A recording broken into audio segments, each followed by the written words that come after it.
What's up, guys? Welcome back to one of our culture conversations. Today we are wrapping up our poison series where we've been talking about the poisons that kill our relationships, the things that can start really just hurting our relationships from the inside out. And so today we're talking about the idea of holding grudges and just like feeling that bitterness in your heart. And so what are the kinds of things that, if you're being honest, it's hard not to start feeling bitter towards a person when it happens? You know, what are the things that are easy to let go, and what are the things that are kind of like, yeah, that's tough to get past? I think for me, the biggest one is definitely like, if I trust somebody with something and then they break that trust, whether it's intentional or not, like even if it just slips out, like it's like, I want to forgive you, but I don't know that you deserve it, is honestly kind of the like thought process that goes in behind it. Yeah. I'm curious about this because I think something we hear from the culture and from our world is this, the idea of like, just forget about it, right? Sweep it under the rug, forgive and forget, whatever, you know what I mean? Just move on. Yeah. Because what happens really, I think, is we move on, and that's how the grudges are formed, because it's not actually dealt with. Mm-hmm. So what do you think makes it difficult about like, why can't you just move on from it, you know? Honestly, I feel like it's almost a saving face, because if you bring it up to someone, it's almost like, oh, I don't want to be seen as weak. That shouldn't have hurt me. Mm-hmm. So I'm just going to move on with my life and just pretend that didn't happen. Yeah, I agree with that. It's like the time we live in now and the age we're at, like people's pride tends to get in the way of forgiveness and stuff like that. I know for me especially. Yeah, so obviously the way to address this like bitterness, this like the grudges that we hold is forgiveness. It's the process of continuing to forgive that person, continuing to choose forgiveness. So I'd love to hear from you guys. What does that process actually look like?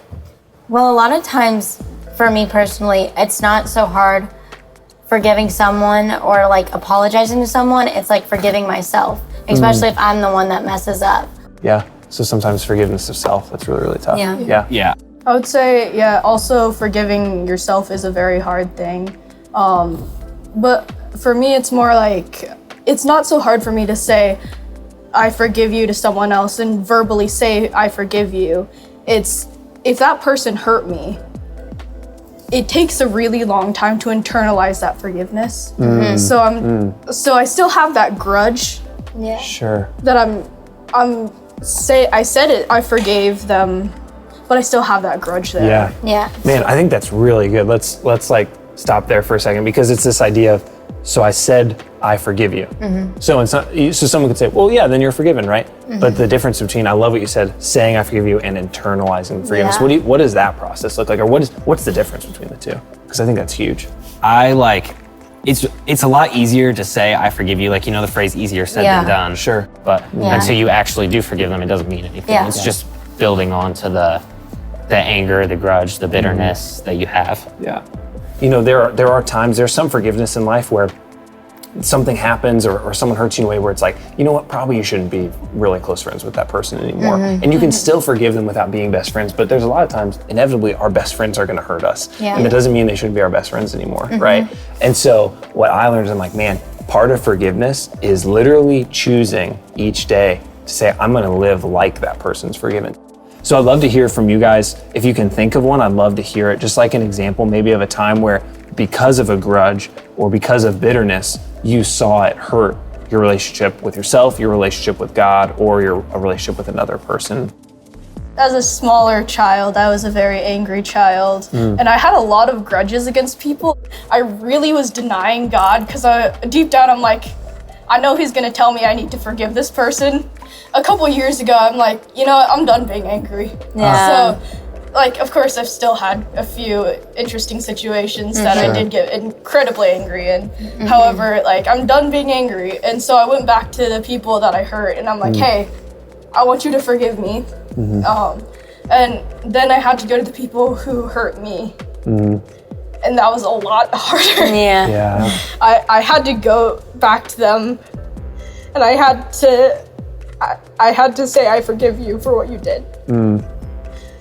And for me, the hardest one, I didn't get to physically say it to them because I was adopted. And so I had this hatred in my heart for whoever my biological mother was. Because I'm like, why did you get rid of me? Why did you send me away? Why did I have to? Why did you have to? Yeah. And I really didn't understand. And so that was definitely one of the hardest things I had ever done, was say to myself, I forgive her. I forgive my biological parents. I forgive them. It wasn't something that they had a choice. They didn't have a choice. So it took forever to internalize that one.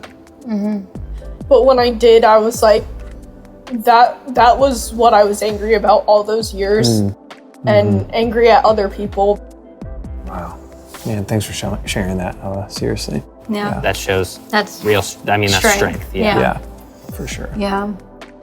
What does it look like to forgive someone when they either aren't sorry or haven't expressed that they're sorry?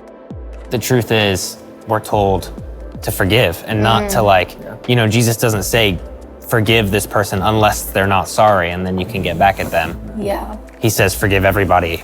But like, it is really hard to forgive somebody who's not sorry because you don't feel like they deserve it. Yeah. And I think what I always try and tell myself when that happens is, like, I don't deserve anything that God has given me. So why do I get to decide what somebody else deserves? Yeah. That's a really good point. It's really good. Well, I'd love to just wrap up with this question, hear your guys' thoughts on this, because in case you haven't noticed, if you look around in our world today, there is just so much bitterness. There's so many grudges. There's so much of just like hate and unforgiveness. What would the impact be if Christians decided to stand out from the culture by forgiving people in ways that like you just hardly ever see? You know what I mean? Like having this just crazy forgiveness.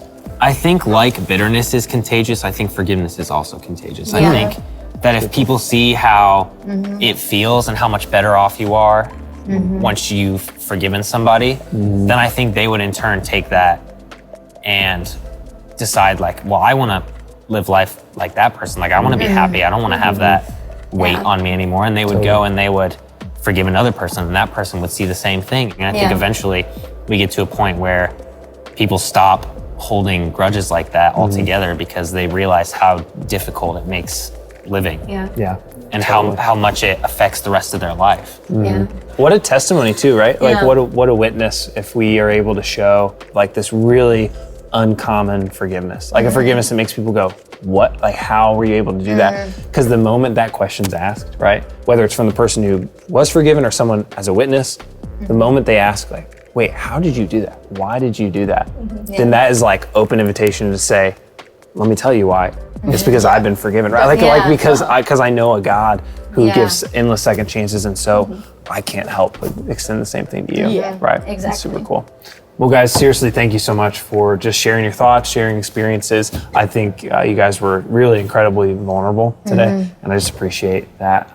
And what a cool thing, a difficult thing. It's easier said than done, but now we've said it, now we've talked about it, and what's cool is now we can go out and actually live it out now. And thank you guys so much for tuning into another Culture Conversation. We'll see you later.